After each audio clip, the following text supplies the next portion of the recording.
전능하신 하나님이 우리와 함께 하신 줄로 믿습니다. 우리 한번 옆에 분들이랑 인사합시다. 전능하신 하나님이 우리와 함께 하십니다.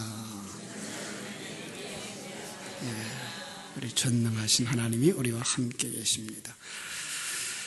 들녘을 바라다 보면 참 이렇게 추수를 기다리는 곡식들이 누렇게 익어가는 모습을 봅니다.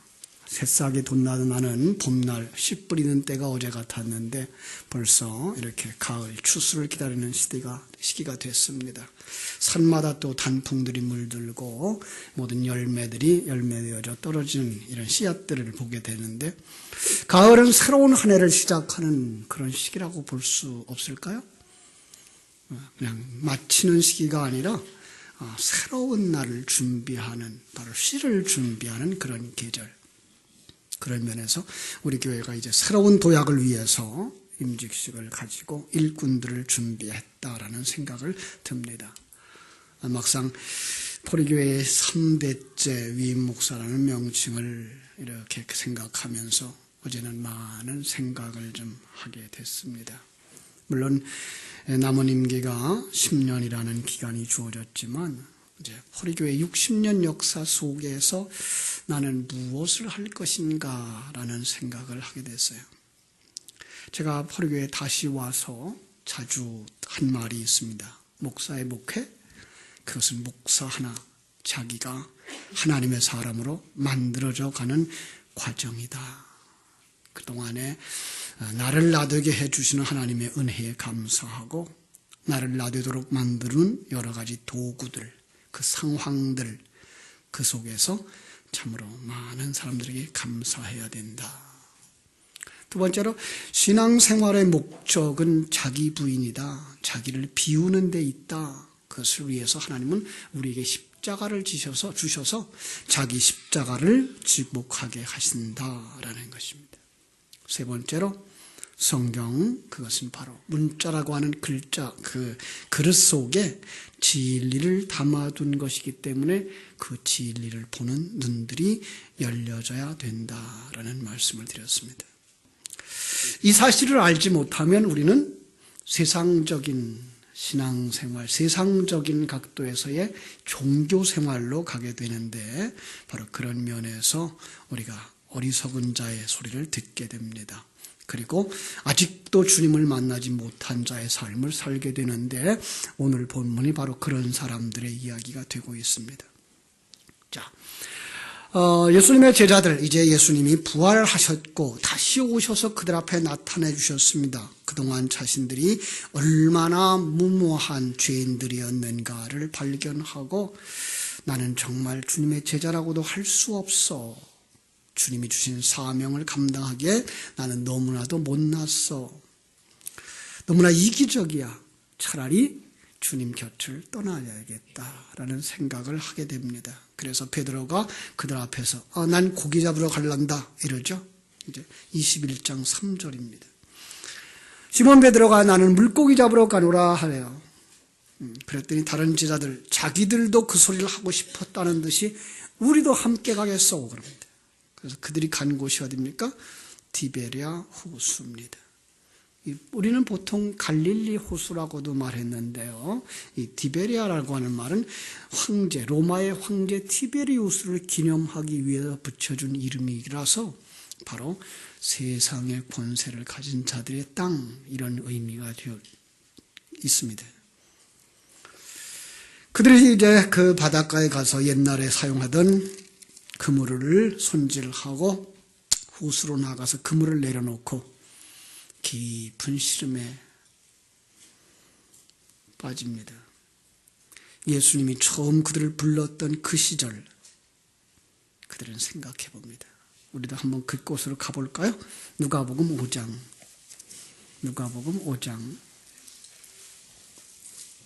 3절 4절 볼게요.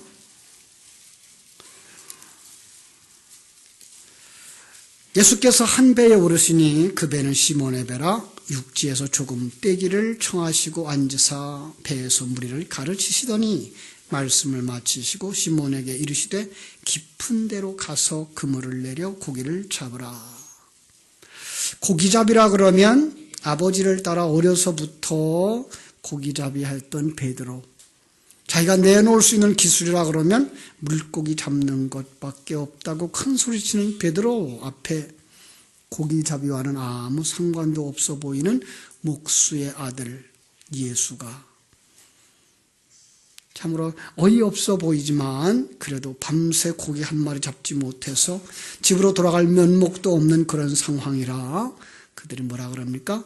말씀에 의지하여 그물을 내립니다 하고 그물을 내렸더니 고기가 가득히 잡혔습니다. 너무나도 감동했습니다. 그때에 주님께서 뭐라 그러죠? 무서워하지 마라. 이제 후로는 내가 사람을 취하리라. 다른 복음서의 언어로 말하면 나를 따라오너라. 내가 너희로 사람을 낚는 어부가 되게 하리라. 자, 그래서 예수님 따라다닌 지 3년이 넘었습니다. 자, 그런데 그 예수님 돌아가셨어요. 아니, 부활하셨대요. 나는 그런 주님을 모른다고 부인하기에 급급했고 부활하신 주님의 십자가를 두 눈으로 확인하고도 주님이 말씀하신 대로 사람을 낚는 어부가 아니라 도피하여 다시 바다에 낚시를 던지는 자기의 모습. 난 지금 무엇을 하고 있는 건가? 그들은 배 위에서 깊은 시름에 쌓여 있었을 것입니다. 사랑하는 여러분, 혹시 여러분이 그런 상황 속에 빠져 있지는 않습니까? 신앙생활을 오래 했다고 생각하는데 여러분들의 소원은 이루어지지 아니했고 여러분들은 어려움 속에서 신앙생활도 신앙생활답지 못하고 그렇다고 세상에서 남보다 더 잘나 보이지도 않는 그런 상황 속에서 갈증하고 있지는 않습니까? 이 귀한 시간 당신을 찾아오신 주님을 만나는 귀한 시간 되기를 주님의 이름으로 축원합니다. 거기에 예수님 찾아오십니다. 성경 속에서는 여러 번 하나님이 다시 찾아오는 모습으로 이렇게 나타납니다. 우리가 잘 아는 믿음의 조상 아브라함도 그렇습니다. 창세기 6장의 16절로 가면 그 나이 86세 때 아버지 하나님의 뜻을 저버리고 하갈을 취해서 이스마엘을 낳았죠. 이스마엘을 낳은 다음에 그 86살에 낳은 아들이니 얼마나 좋았겠어요. 아들을 쳐다보고 있는 동안 하나님이 잃어버렸습니다.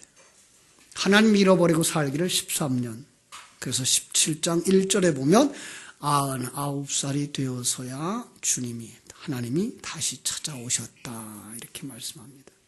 다시 찾아오신 하나님 아브라함에게 말씀하십니다.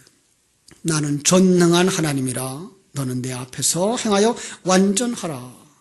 무슨 의미인지 우리는 알죠. 그렇죠? 나는 전능한 하나님이야. 내가 너를 내 앞에서 행하여 온전히 행하는 자 되게 할 거야 라는 의미입니다. 우리는 우리가 할 수 있는 것이 아니라 누가 하신다고요? 하나님이 하신다고요. 예. 어떻게?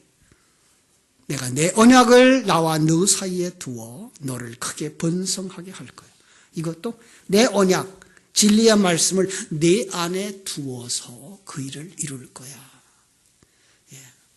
우리가 아는 신약 성경의 말씀으로 말한다면 아들의 씨를 내 안에 두어서 옛사람을 벗어버리고 옛사람 쫓아내고 누구죠? 이스마엘, 그죠? 하갈 쫓아내고 옛사람 쫓아내고 새사람 태어나게 할 거야. 그 새사람 이삭이 태어나는 그림입니다.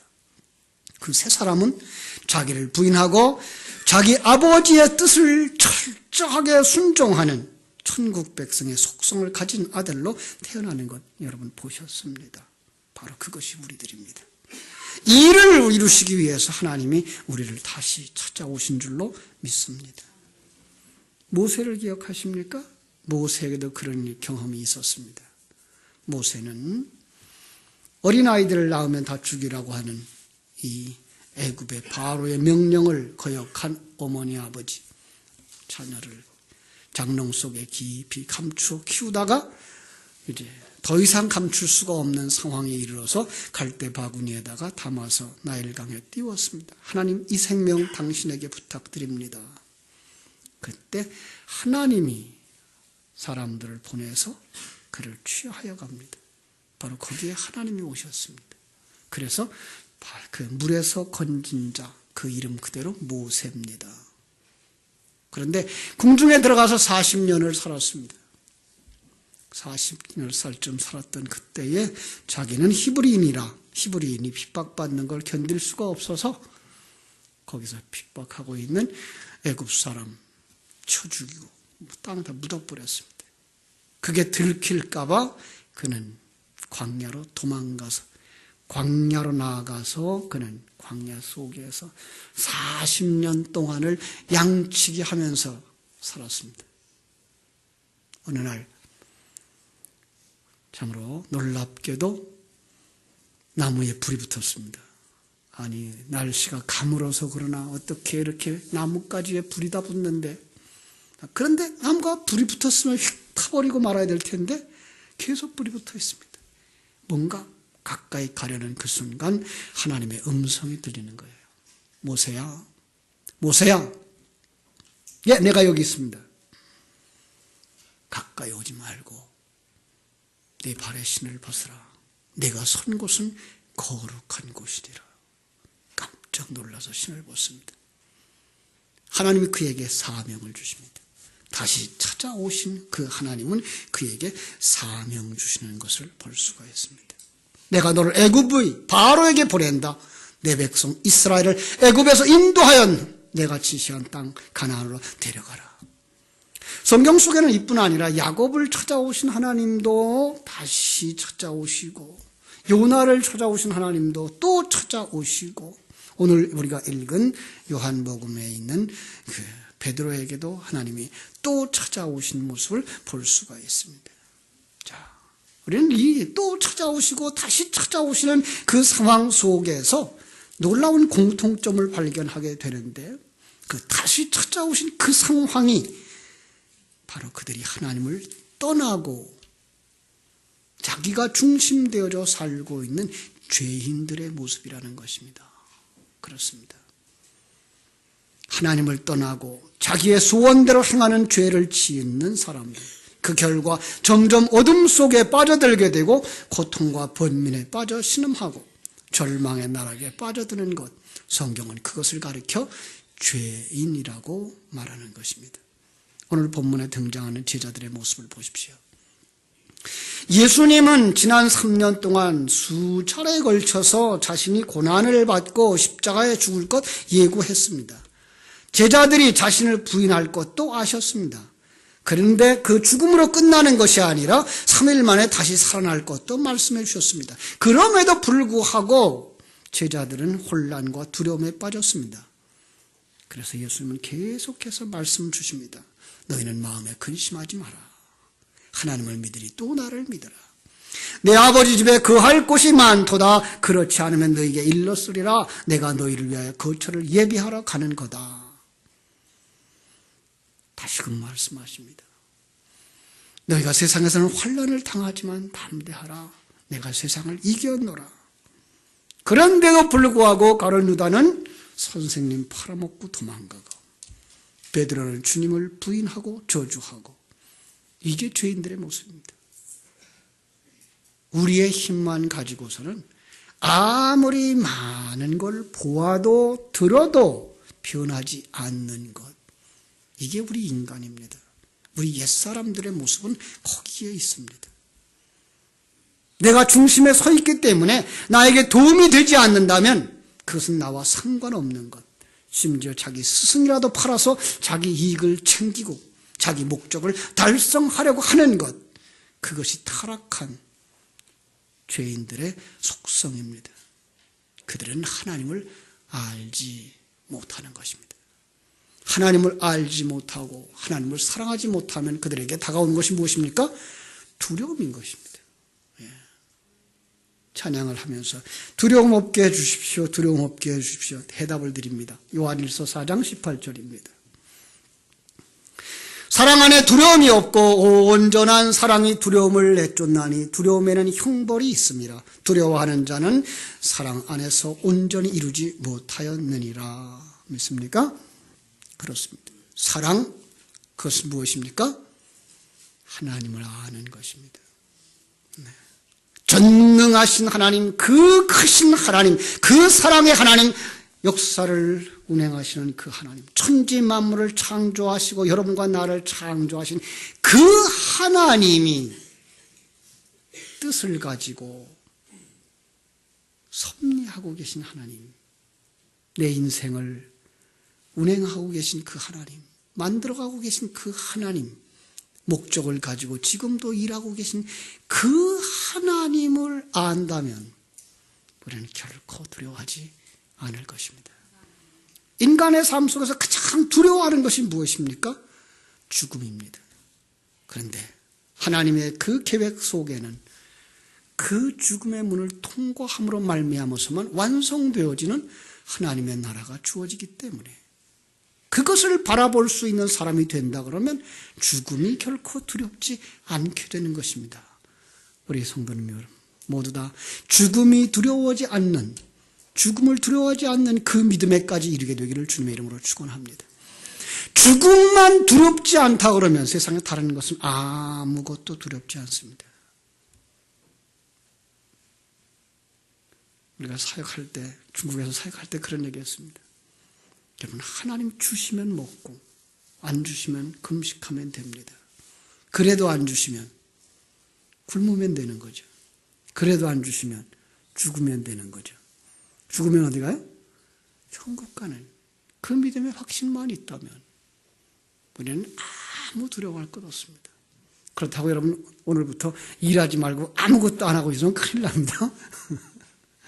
그건 우리의 사명이기 때문에 자기의 일을 최선을 다해서 해야 됩니다. 농부는 씨 뿌려야 됩니다. 예. 직장에 나가시는 분 철저하게 가서 일해야 됩니다. 제가 가끔 우리 아들들한테 묻는 말, 야, 너는 네 받은 월급만큼은 일하냐? 여러분, 우리 가끔 우리 목사님들 얘기할 때 그러죠. 싹분은 되지 말게 해주옵소서. 저는 신념이 최소한 싹구는 돼야지. 왜?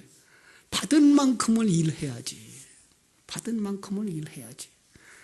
오늘 우리들의 사명입니다. 여러분이 선생님입니까? 선생님의 역할을 최선을 다하셔야 됩니다. 어머니입니까? 어머니의 역할을 최선을 다하셔야 됩니다. 예. 그것은 우리에게 준 역할입니다. 그 역할을 하는데도 불구하고 내 생활이 남보다 더 부유해지지 않는다. 관계없습니다. 아니, 물질을 많이 주셨다. 그 물질을 바르게 쓰시면 됩니다. 물질도 내 것이 아니며 시간도 내 것이 아니며 생명조차도 내 것이 아닌 하나님의 것인 줄 아는 그 사랑 안에 결코 두려움이 없어질 줄로 믿습니다. 그렇습니다. 그런데 아직도 소경처럼 그걸 보지 못합니다. 아직도 귀머거리처럼 그 음성을 듣지 못합니다. 그래서 불안한 것입니다. 하나님의 세계가 보이지 아니하고 하나님의 뜻이 보이지 아니하고 하나님이 함께 계신 사실을, 하나님이 여러분을 만들어가고 계신 그 사실을 보지 못한다면 우린 세상 사람들과 똑같은 자리로 내려간 이 제자들과 다를 바가 없는 것입니다. 그들의 삶, 그것은 빈 그물입니다. 자, 티베리아 바닷가로 온 제자들 밤새도록 그물을 내렸는데 잡았어요? 못 잡았어요? 못 잡았습니다. 여러분, 왜 못 잡았을까요?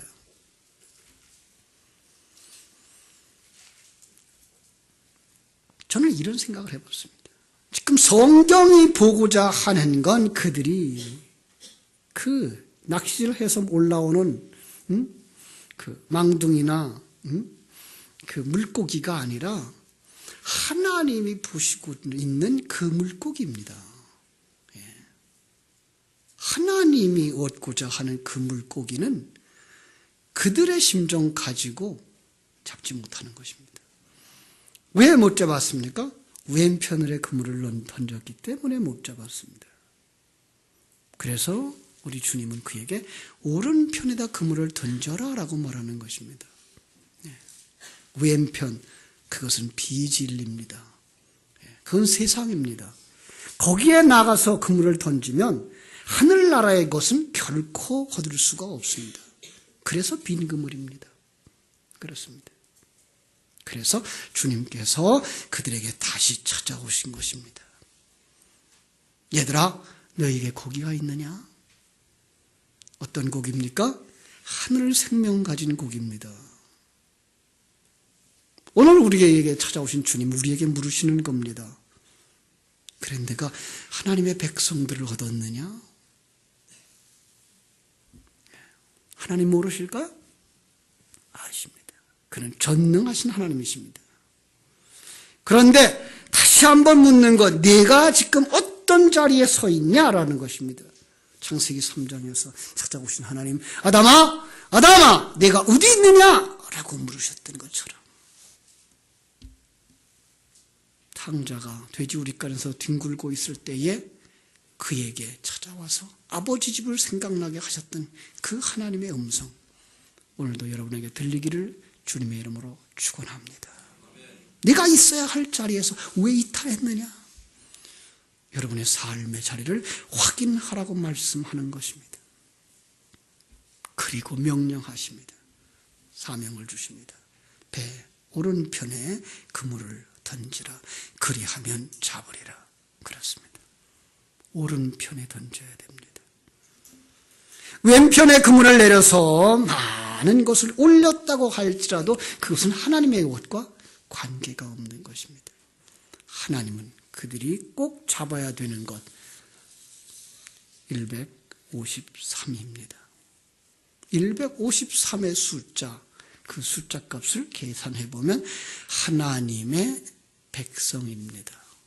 놀라운 겁니다. 그 속에다 하나님은 그런 진리를 담아서 우리에게 주신 것입니다. 여러분은 쭉정이를 거두기 원하십니까? 알곡을 거두시기 원하십니까? 세상 것을 거두기 원하십니까? 영생하는 하나님의 나라의 것을 거두기를 원하십니까? 하늘의 양식, 하나님의 진리, 그 진리를 추구하는 하나님의 백성을 거두는 일꾼들이 되시기를 주님의 이름으로 축원합니다. 하나님께서 말씀하십니다. 모세에게 찾아오셔서 네 발에 신을 벗으라고 말씀하신 것처럼 오늘 우리들을 향하여서 이제 두 팔을 벌리고 다른 사람으로 내 띠에 띠띠우게 하라라고 말씀하십니다. 왜 신발을 벗으라고 그러죠? 그 신발은 어떤 신발이었을까요? 내 마음대로 다니는 내 욕망의 신발, 그거 벗으라는 것입니다.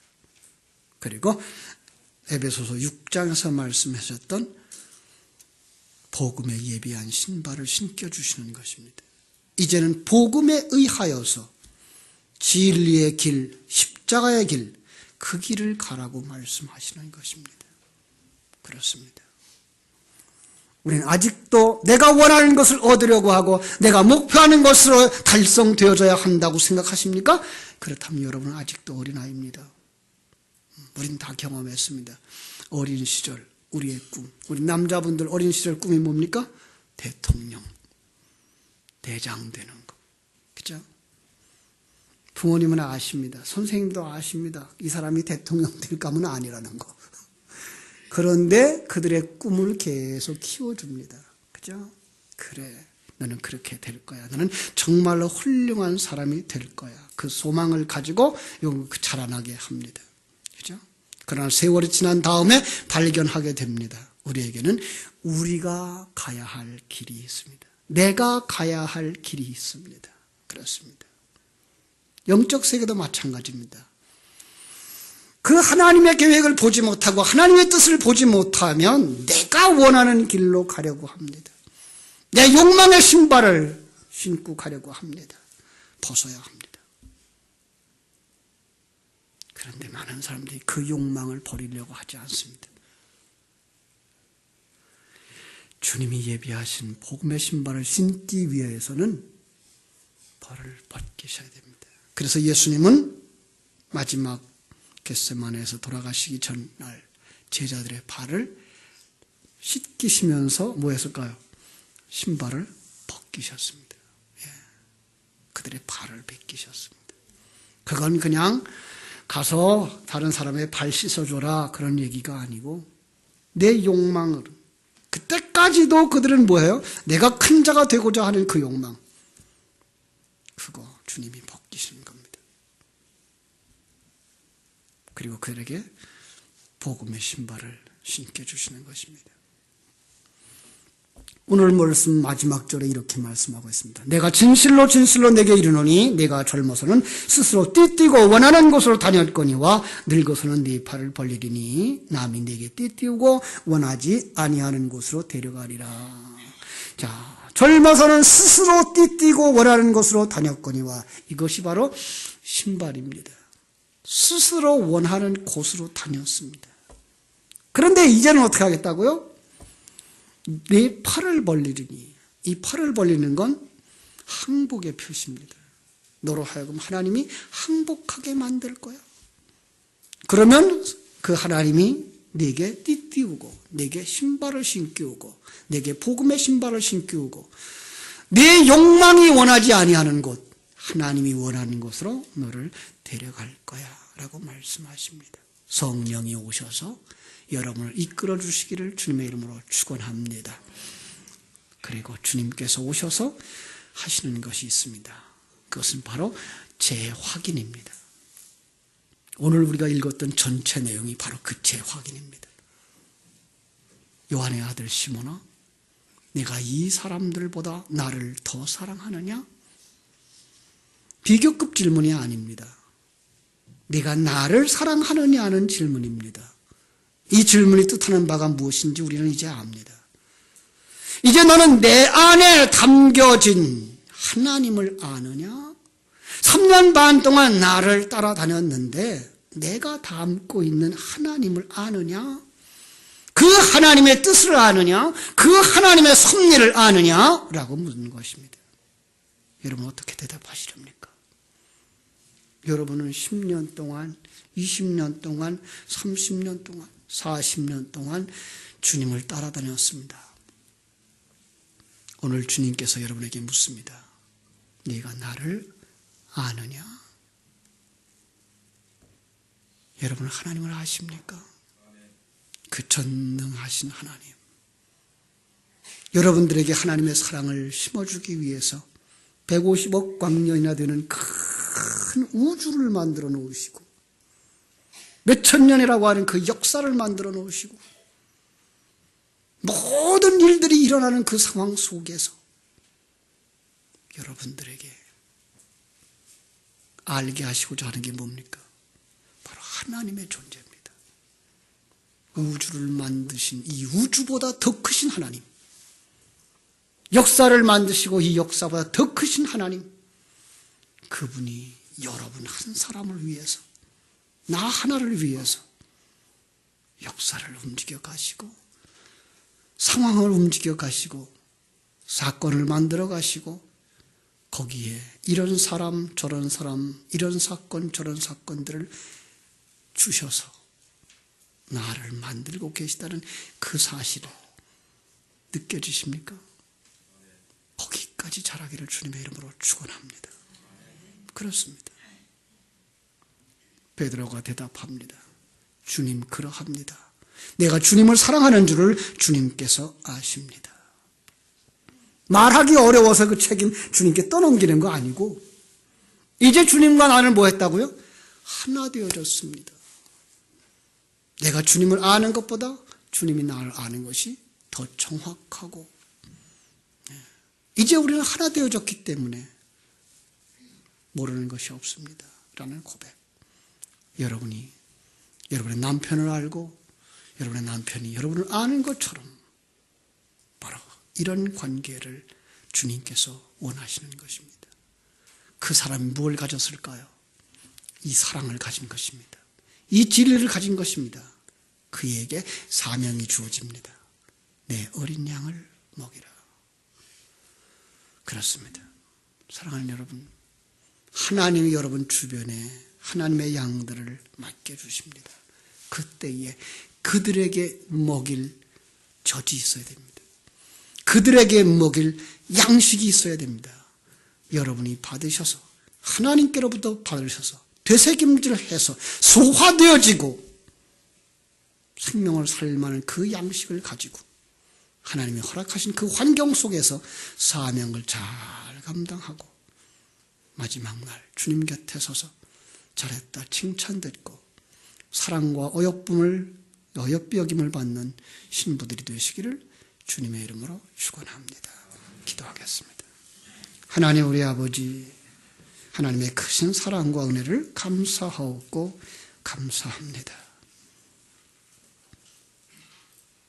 요한의 아들 시몬아, 네가 나를 사랑하느냐라고 부르시는 그 음성의 깊은 의미들 오늘도 우리 다시 한번 살펴보면서 그가 왜 그런 상황에 처해져 있었는지, 그리고 왜 하나님은 그렇게 물으셨는지, 그 물으신 다음에 그에게 어떤 대답을 받기를 원하셨는지, 그리고 그에게 어떤 사명을 부여하셨는지 다시금 깨달아 알고 하나님이 허락하신 내 생애 속에서 이 환경과 이 조건 속에서 내가 어떻게 하나님의 영광을 드러내는 자로 살아갈 것인가를 마음에 깊이 묵상함으로 마침내 하나님의 아름다운 신부들로 세움받을 그날에는 자기를 온전히 부인하고 자기 안에 있는 하나님을 온전히 드러낼 수 있는 복된 성도들이 되도록 축복해 주시옵소서. 예수님의 이름으로 기도하옵나이다. 아멘.